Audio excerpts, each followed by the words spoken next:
Welcome everyone. For those of you who are new to us, we will have a discussion on what we need to do in the United States to prepare you for a residency program here.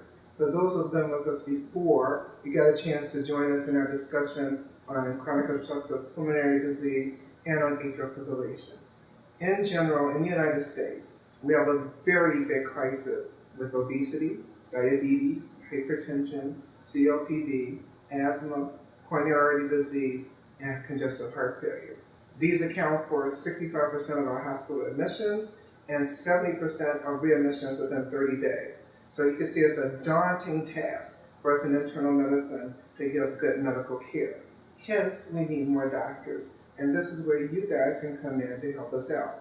We have multiple residency programs in the United States, but even with that, the need to fulfill obligations in small areas, in rural areas, in areas that are healed is, a big demand in the United States. So with this, these are some things. One, hopefully you can do a rotation with a doctor that has a professorship at a major institution.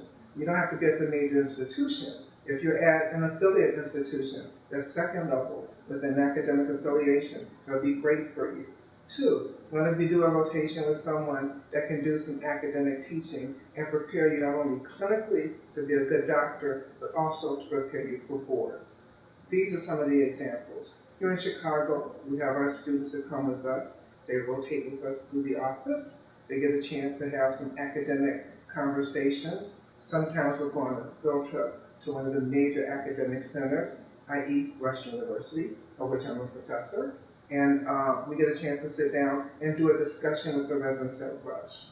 In general, we see our patients in the office, and we have a whole complement of every illness you could think of. We see the patients, we present them, we have an academic discussion, we have a game plan for the patient, and then sit down and talk to the patient in a manner that they can understand.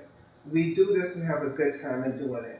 There's no pressure, there's no hassling, there's no making anyone feel bad, because the major goal is to prepare you to be a good doctor. And if we can't make you feel comfortable in doing that, you won't succeed. The other big thing I wanted to talk about is where you do your residencies, or your program before you do a residency.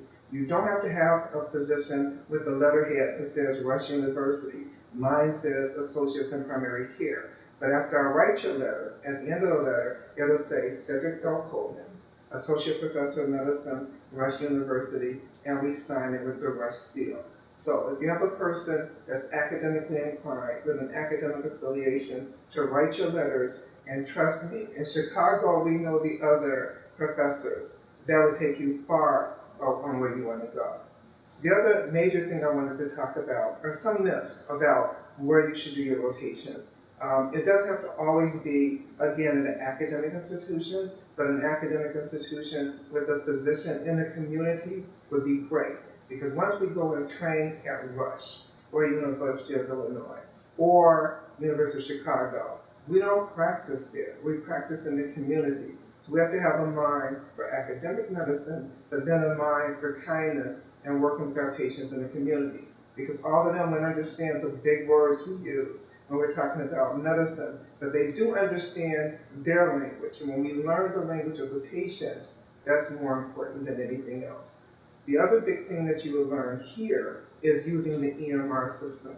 We had to go back and Rush when we had people to come in to do our internship. We had to call them back and have them come in 2 weeks early because they didn't know how to use the electronic medical system. And with that, as an intern, your whole life evolves around you using the computer. So you get a chance to get some opportunities with that here, get a chance to get some opportunities with academic medicine, and you get a chance to sit back and be a person and to be a doctor.